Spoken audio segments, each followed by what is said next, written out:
What's up, guys? Welcome to the podcast. It's Dimitri and Jeremy. Hope you guys had a great week. Let's get into it. A bunch of big things happened in the NFL this week. A lot of injuries. Yeah, season-ending injuries. Yeah, a lot of guys just placed on IR. Darius Geis, again, got injured. Yeah, and it's really sad because Darius Geis had quite a nice comeback. We thought he was gonna really stand out now, but then after that huge run he had, he pulls his MCL. Yeah, I think it's MCL sprain, which obvious out for us this season. It's not like they're gonna make playoffs, so it's not like he's coming back for that. Yeah, they do think that he's gonna return fully healthy for 2020. So yeah, I think that's what they thing. were saying too. Is they want to keep him safe. Yeah, so yeah. they don't risk anything else. And they have Adrian Peterson right now, who he's been doing well for them. Yeah, for sure. Alshon Jeffrey for the Eagles, also out. And that was just coming out of a route. Yeah. Marvin Jones Jr. on IR with an ankle injury. So he's probably done for this season as well. Yeah, most likely. Lamar Jackson, there was a worry with him about not playing, but they're saying he's saying that he's good enough to go, which is good for the Ravens. He's been their real driving force. Yeah. For their team this year, making them one of the best, if not the best team in the league so far. And then we've got Auden Tate from the Bengals, who his season's done too. And he was, I would say, in line for a breakout candidate because he was... yeah, especially without AJ Green there. Yeah, exactly. Mm-hmm. And his body is so big that he was the end zone target for the Bengals. For a lot of the season too. Exactly. Same with Mike Evans. Mike Evans, one of the best wides in the league, out for us this season, or at least regular season. Yeah, regular season wise.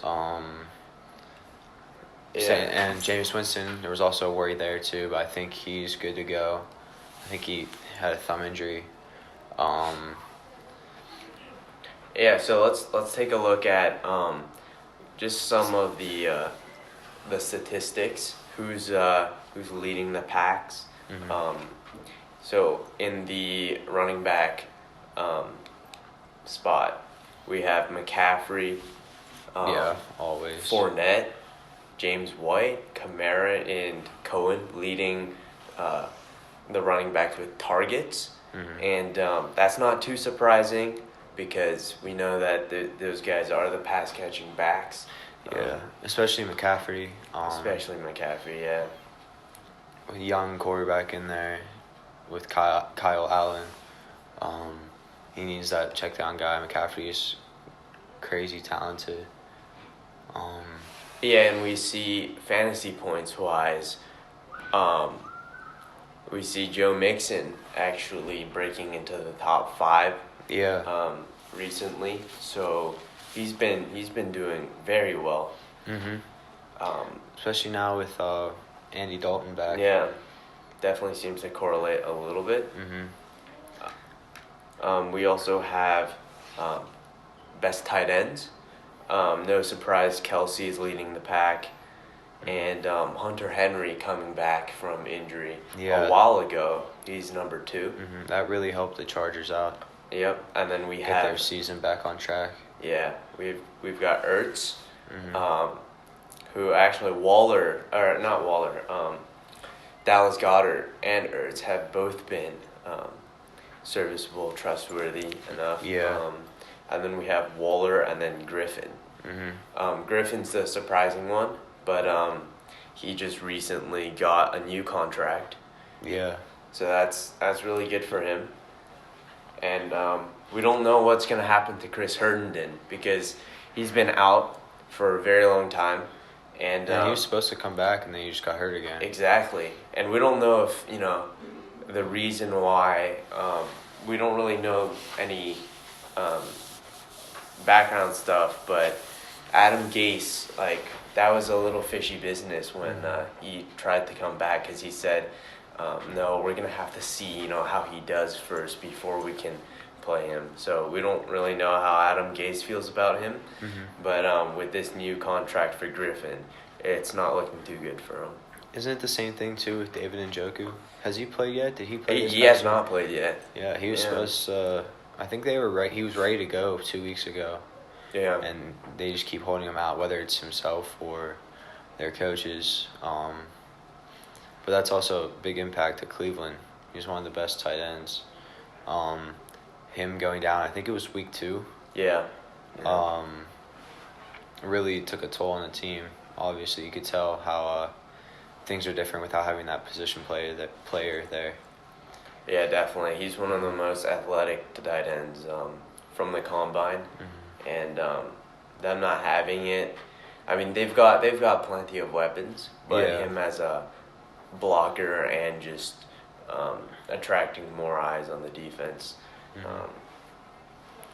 Did you also hear too? The Jets are trying to trade Le'Veon Bell. Yeah. Next season. I mean, or are expected to trade him. Right. Coming out into this season, we knew that Adam Gase didn't want to sign Lev Bell, and he was really mad at their coaching staff for doing that. Yeah. So that's part of it, but also Lev Bell being sick and arguably not as productive, as they want him to. That definitely contributes to that, but and the team isn't really helping him out. The offensive line isn't doing well. Yeah. Sam Darnold has his okay games, and then he just does really bad. And not helping Lev Bell at all. The problem with Lev Bell too is he's such a high capital player that it takes a lot to get him and trade him away. So that trade is probably going to be one of the biggest trades in the offseason. We'll see what happens. Yeah. It even was this past season when he was traded to the Jets just because of him holding out with the Steelers. Yeah. He got offered less money, more expected for his contract, but less money than the Steelers were offering him. Which didn't make sense to me because he wanted more money. Yeah. But I don't know. I think he wanted to be with the Ravens, so we'll see if that happens. Yeah, we'll see if that happens. Him and Mark Ingram. Yeah. But Mark Ingram's a cool dude. I don't want him to lose his job. Yes. Same here. Yeah. Yeah, we'll see what happens. Yep. Hope you guys enjoyed. Take it easy. See you peeps next week. Bye. See you.